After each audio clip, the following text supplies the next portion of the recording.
अस्सलाम वालेकुम। आज मैं आपको गाइड करूंगा कि आपने CS 201 के फर्स्ट असाइनमेंट कैसे सबमिट करनी है।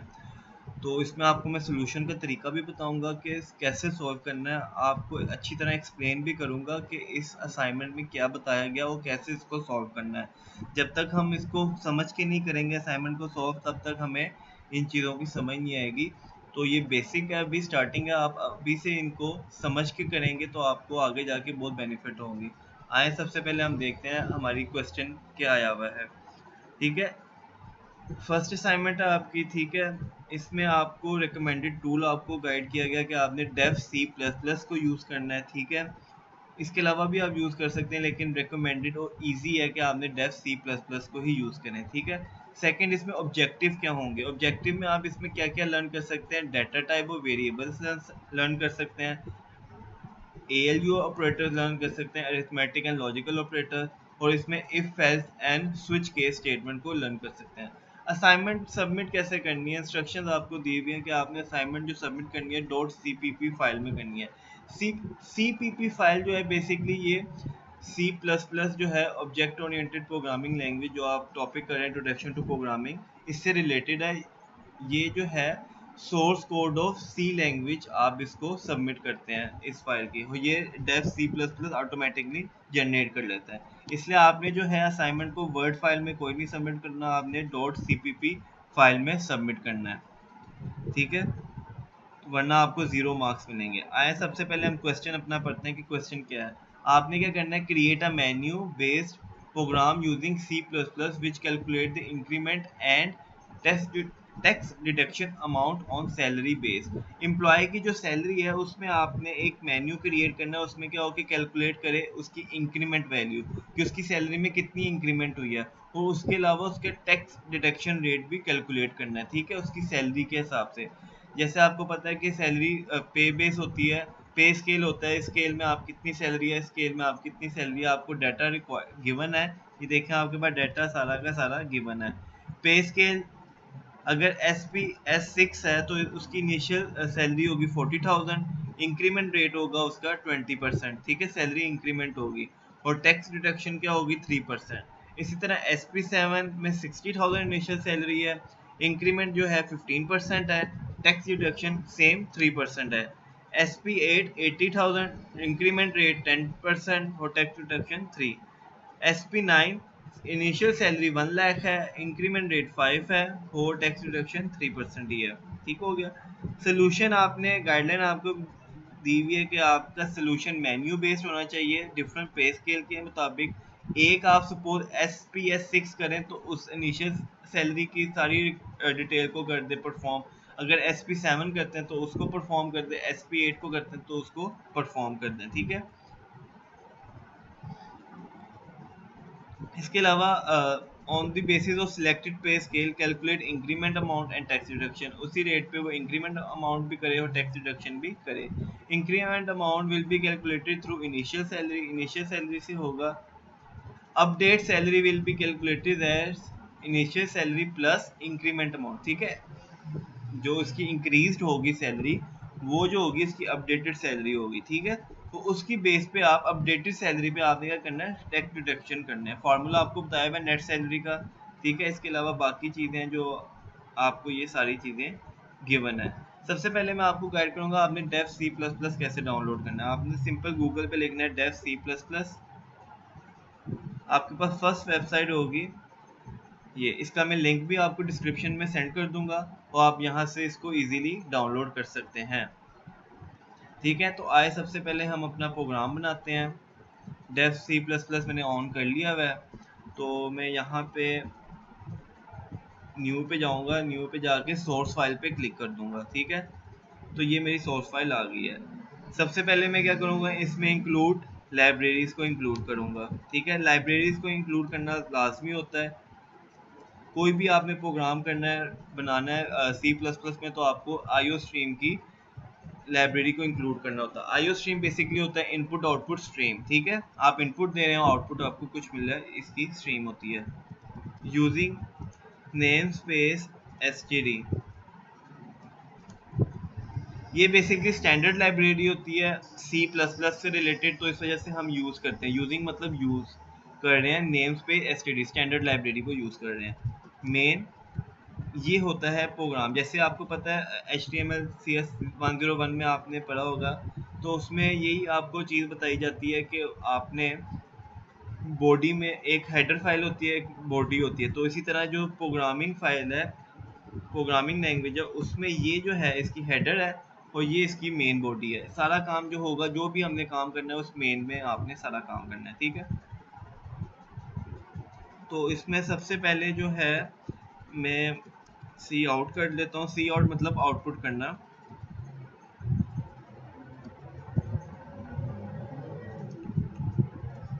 Salary calculator. एंड एल का मतलब होता है एंड लाइन, ठीक है। अगली जो लाइन आएगी वो किधर होगी, अगली लाइन पर प्रिंट करते हैं, ठीक है।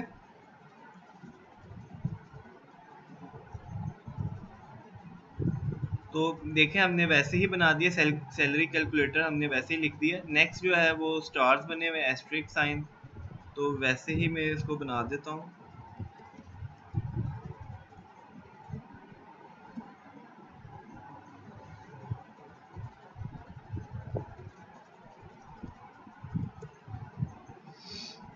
अब जो है हमने इस तरह का मेन्यू बनाना है, ठीक है। Enter 1 for SPS6, enter 2 for SPS27, ठीक है। इस तरह हम ये मेन्यू हम क्रिएट कर लेते हैं अपना।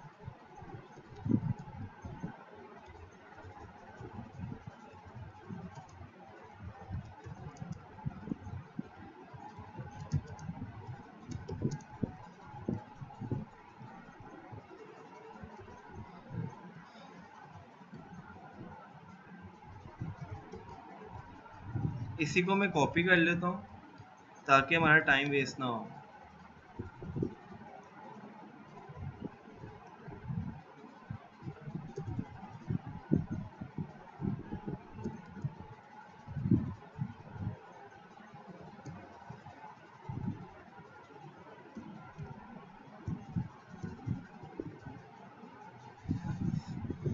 अब मैं एक दफ़ा इसको रन करके देख लेता हूँ। तो आपने एग्जीक्यूट पे क्लिक करना है, कंपाइलर रन। जब कंपाइलर रन करने लगेंगे तो आपसे पूछेगा किस नाम से सेव करनी है, ठीक है। CS201 असाइनमेंट सॉल्यूशन, मैं इस नाम से सेव कर देता हूँ। और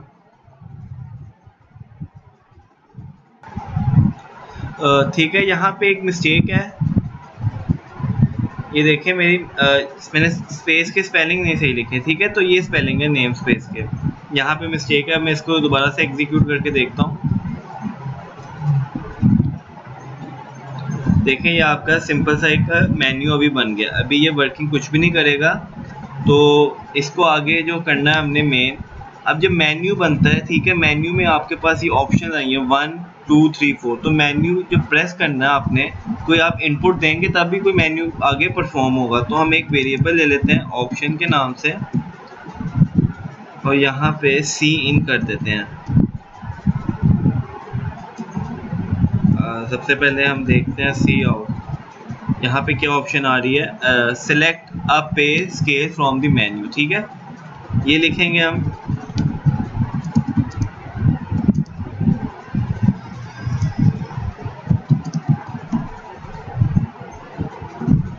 ये देखिए यहाँ पे कॉलन है, तो कॉलन के आगे आप देख रहे हैं आगे वैल्यू दे रहा है, ठीक है। तो इसको मैं यहीं पे बंद कर दूंगा ताकि इसी के आगे शो हो जाए, ठीक है। अब मैं इसको एग्जीक्यूट करके देखता हूँ। यहाँ पे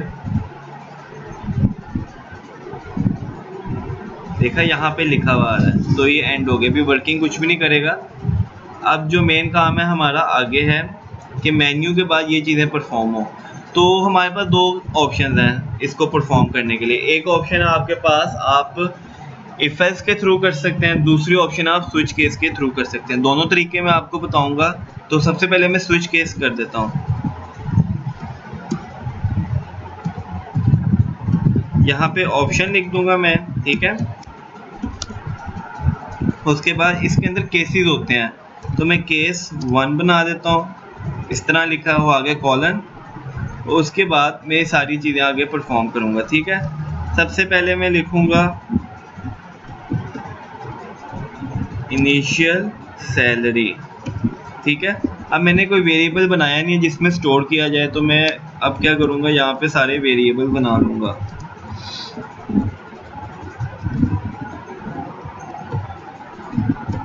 आप बाय नेम बनाए तो ज़्यादा बेहतर है।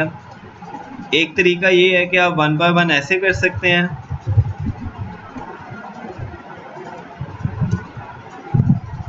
तो दूसरा तरीका ये है कि आप यहाँ पे कॉमा लगा के कर सकते हैं।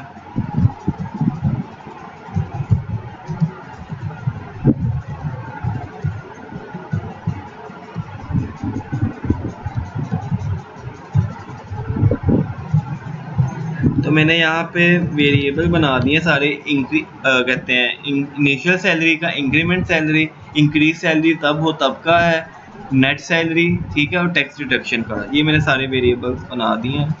तो यहाँ पे मैं दे देता हूँ उसकी इनिशियल सैलरी। ठीक है, नेक्स्ट जो है आगे वो मैंने करना है इंक्रीमेंट सैलरी। तो इंक्रीमेंट सैलरी जो है वो क्या होगी, 20% है 40,000 पे। ठीक है, पहली तो यहाँ पे मैं क्या करूँगा, increment salary is equal to, अब मैंने 20% निकालना है, किसका निकालना है, इनिशियल सैलरी का। इनिशियल सैलरी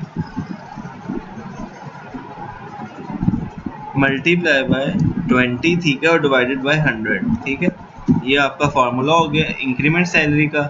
इसी को मैं कॉपी कर लेता हूँ, यहाँ पे लिख देता हूँ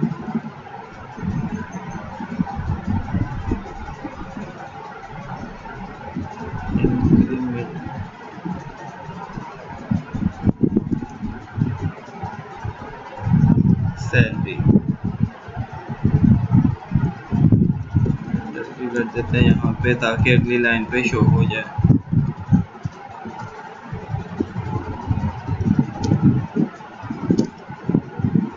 और यहाँ पे जो है, यहाँ पे इनिशियल सैलरी था, तो मैं यहाँ पे कर दूंगा इंक्रीमेंट सैलरी। अब उसके बाद जो इंक्रीमेंट हमने किया, अब हमने फाइंड करना है इंक्रीज सैलरी। ठीक है, इंक्रीज जो सैलरी हुई है हमारी, उसको हम करेंगे is equal to increment initial salary plus increment salary. ये भी एक तरीका है। ठीक है, और दूसरा तरीका आप इसको क्या कैसे कर सकते हैं, आप इनिशियल सैलरी में is equal two plus increment salary आप कर सकते हैं। दोनों तरीके आप दोनों तरीके से कर सकते हैं, एक ये तरीका है और दूसरा ये तरीका है। तो मैं ऊपर वाला ही कर लेता हूँ। ठीक है, तो मैं अब इसको सी आउट कर दूंगा, हमारे पास इंक्रीज सैलरी आ गई। जितने कम आप वेरिएबल यूज़ करेंगे उतना अच्छा होगा। ठीक है,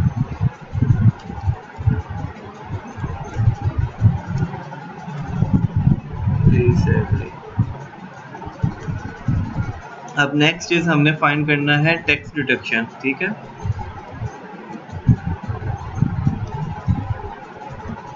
वो है हमारा 3%। तो टैक्स डिडक्शन हमने फाइंड करना है इंक्रीज सैलरी पे। ठीक है,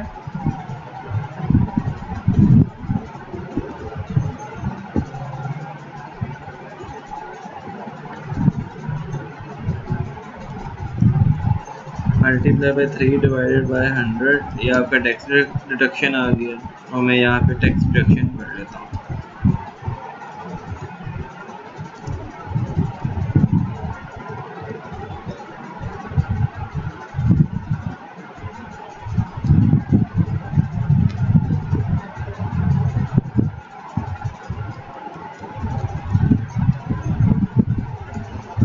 नेक्स्ट चीज हमने नेट सैलरी फाइंड करनी है।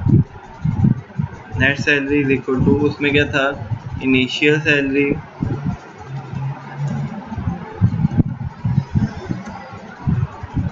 Plus increment salary minus tax deduction, ठीक है, और इसके बाद सी आउट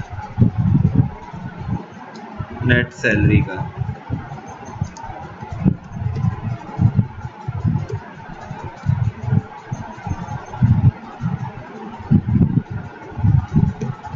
ये आपके पास सारे आ गया और एंड पे क्या कर देना, आपने इसको ब्रेक कर देना है, ठीक है। इसी तरह आप केस 2 आपने लिखना है। अच्छा, एक चीज़ मैं आपको यहाँ पे एक चीज़ बताना भूल गया कि इनिशियल सैलरी भी तो हमने बतानी है ना, तो वो हम यहाँ पे पहले असाइन करेंगे वैल्यू को। Initial salary is equal to 40,000। यहाँ पे आपने कोमा वगैरह नहीं यूज़ करना, उसको कंसीडर नहीं करता। अब मैं इसको कॉपी कर लेता हूँ आगे, इसी को पेस्ट कर देता हूँ, ठीक है। इनिशियल सैलरी हमारी यहाँ पे हो जाएगी 60,000 और इंक्रीमेंट 15% है, तो यहाँ पे 20 लिखा हुआ है, इसको मैं 15 कर देता हूँ। बाकी सेम वैसे ही होगा, इधर ब्रेक कर दीजिएगा। केस 3,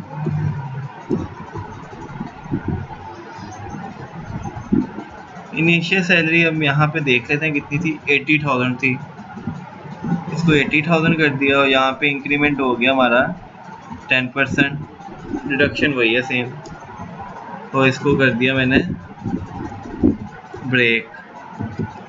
सिंपल है, कोई इतनी मुश्किल नहीं है। केस 4 हम लिखेंगे अब। इनिशियल सैलरी हमारी है 1 लाख और यहाँ पे जो आ रहा है 5% आ रहा है, ऐसे ही है मेरे ख्याल से 5% ही है। ब्रेक। अगर सपोज कोई एक गलत ऑप्शन डालता है, 1 2 3 4 नहीं डालता, तो उसके लिए भी हमने कोई लिखनी है। वहाँ पे ऑप्शन यहाँ पे देखें, वो दे रहा है कि अगर पे स्केल उसने 5 कर दिया है, वो है ही नहीं डिफाइंड, तो सिलेक्ट चॉइस क्या है, इनवैलिड आनी चाहिए। तो उसके लिए क्या करते हैं हम, यहाँ पे केस नहीं लिखेंगे, डिफ़ॉल्ट लिखेंगे, कोई भी वैल्यू आ जाएगी तो वो ऑटोमेटिकली कर देगा see out selected pay scale is invalid, ठीक है, कर देंगे। और इसको हम अब रन करके देखते हैं।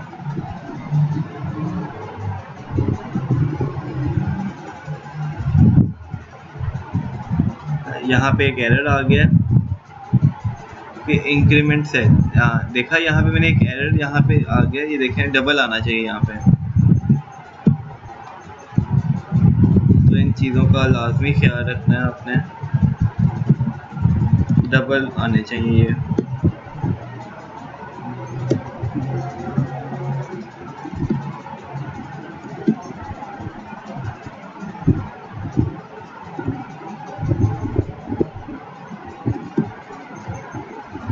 मैं इसको अभी ठीक कर लूँ जहाँ जहाँ पे मिस्टेक्स आ रही हैं।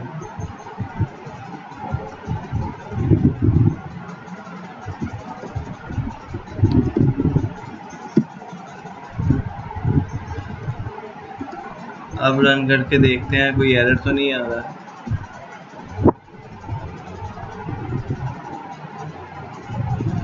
देखें आपका प्रोग्राम रन हो गया। मैं एक मेन्यू कर लेता हूँ, तो देखें 40,000 है इनिशियल, इंक्रीमेंट 8,000 है, टैक्स डिडक्शन आपकी ये आ गई। अब मैं दोबारा एक दफ़ा एग्जीक्यूट कर लेता हूँ, जैसे वहाँ पे हुआ है, यहाँ पे किस पे हुआ है,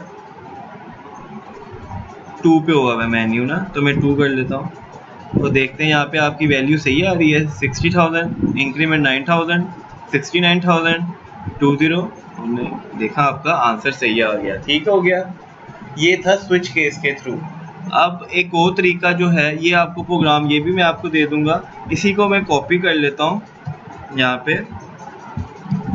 तो अब दूसरा तरीका जो है इसको करने का, वो है इफ एल्स के थ्रू।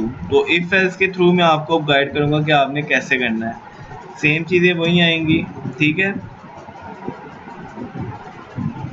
अब यहाँ पे हम करेंगे इफ एल्स के थ्रू। इफ एल्स बेसिकली होता है कि यस या ट्रू का पोर्शन, ठीक है। तो अब मैं करूँगा if option is equal to, यहाँ पे डबल इक्वल का साइन आएगा। अगर ऑप्शन जो है 1 के इक्वल है तो फिर क्या काम करे, तो मैं ना यहीं से कॉपी कर लेता हूँ ताकि इतना टाइम लगे ना हमें, ना आपके लिए भी इजी हो।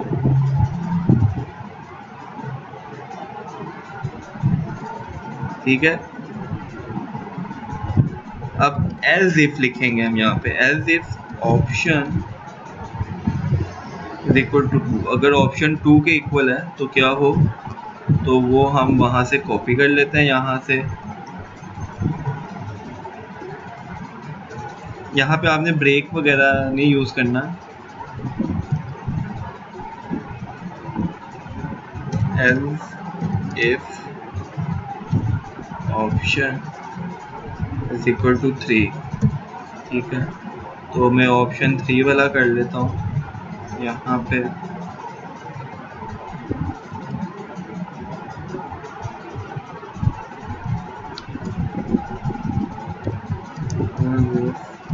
Option is equal to 4। अगर ऑप्शन 4 है तो फिर ऑप्शन 4 वाले काम कर दो।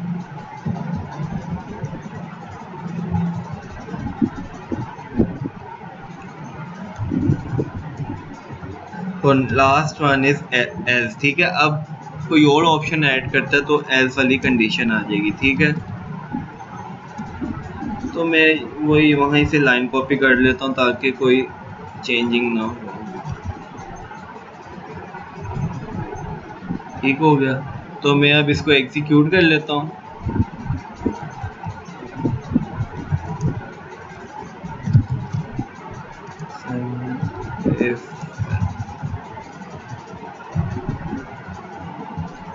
तो यहाँ पे ऑप्शन आ रही है कि ऑप्शन का वर्ड जो है वो यूज़ ही नहीं हुआ होगा, ठीक है।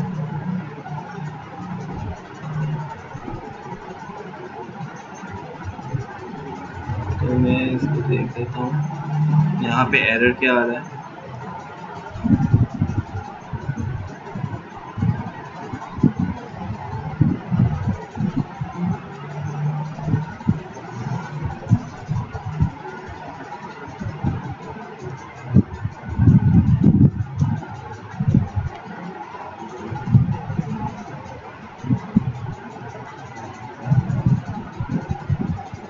हम देखते हैं कोई एरर तो नहीं आएगा यहाँ पे।